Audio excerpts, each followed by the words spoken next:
Guys, first chicken wash చేసుకొని చికెన్లో salt వేసుకోండి, కొంచెం తర్వాత పసుపు, తర్వాత మీకు టేస్ట్ తగ్గట్టు కారం వేసుకోండి.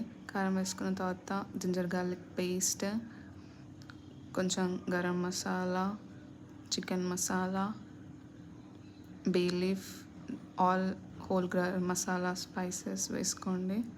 దాని తర్వాత లెమన్ పిండుకోండి.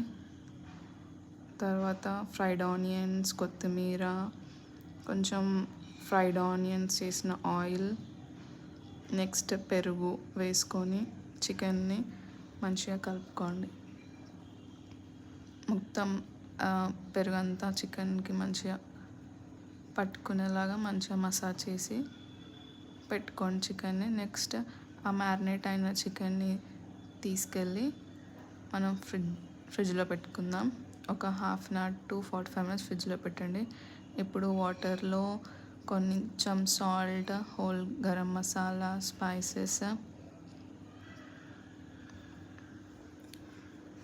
ఫ్రైడ్ ఆనియన్స్, కొత్తిమీర, జింజర్ గార్లిక్ పేస్ట్, కొంచెం ఆయిల్,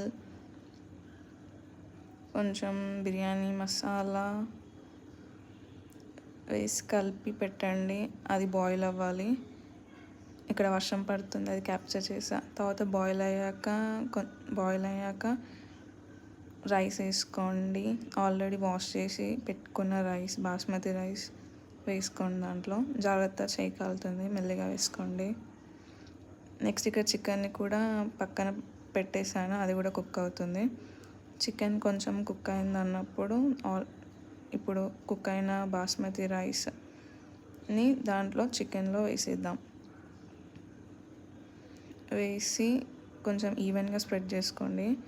ఈవెన్గా స్ప్రెడ్ చేసుకున్న తర్వాత ఫ్రైడ్ ఆనియన్స్, కొంచెం కొత్తిమీర వేసి నీట్గా గార్నిష్ చేసుకోండి. అంతే, ఒక 20 to 25 minutes సిమ్లో పెట్టి వదిలేయండి. వేడి వేడి biryani ready. Thanks for watching. Subscribe to my YouTube channel. Bye.